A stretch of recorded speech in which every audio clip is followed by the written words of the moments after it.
देखिए, ये जो आपका ऑफ़िस टाइमिंग होता है ना, मान लीजिए सुबह 8 बजे से 4 बजे के बीच में आप काम कर रहे हैं आपके ऑफ़िस में, तो ये जो ऑफ़िस टाइमिंग है ना, इसमें भी जो मेंटल स्ट्रेस है, उसके पीक या मैक्सिमम मेंटल स्ट्रेस वाला टाइमिंग होता है प्रॉपर। अब ये कौन-सा टाइम होता है, तो ये 2 तरह के टाइम होते हैं जब आपका मेंटल स्ट्रेस सबसे ज़्यादा होता है।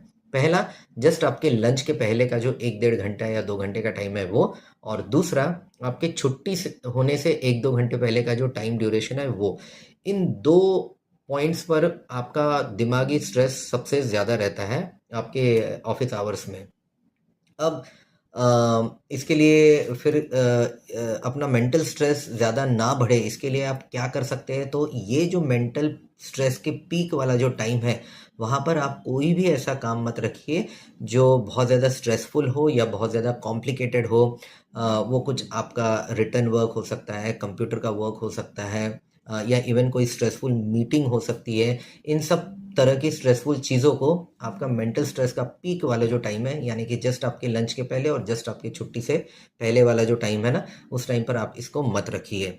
ये एक तरीका हो सकता है आपके दिमाग के टेंशन को, मेंटल स्ट्रेस को कम रखने का। दूसरा, जब भी आप कोई ऐसा स्ट्रेसफुल काम करते हैं, उसके तुरंत बाद थोड़ा एक ब्रेक लीजिए दूसरा काम शुरू करने के पहले। तो ब्रेक कुछ भी हो सकता है। हो सकता है आप उस समय उठ के वॉशरूम चले जाएँ, या हो सकता है उस समय आप पानी पी लीजिए ज़रा, या चुपचाप रिलैक्स बैठे रहिए। अगर आपके ऑफिस में अलाउड है तो ईयरफोन में कुछ म्यूज़िक लगा के सुन सकते हैं। तो जब भी आप इतना स्ट्रेस्ड हो जाते हो ना, उसके बाद थोड़ा सा ब्रेक लेना ज़रूरी है। उसके बाद ही दूसरा काम शुरू करिए, क्योंकि जब हम स्ट्रेस लेते हैं ना, तो हमारे बॉडी में कॉर्टिसोल नाम का एक स्ट्रेस हार्मोन रिलीज होता है, जो अगर बहुत ज़्यादा क्वांटिटी में है तो ये ओवरऑल हमारे हेल्थ के लिए अच्छा नहीं होता है।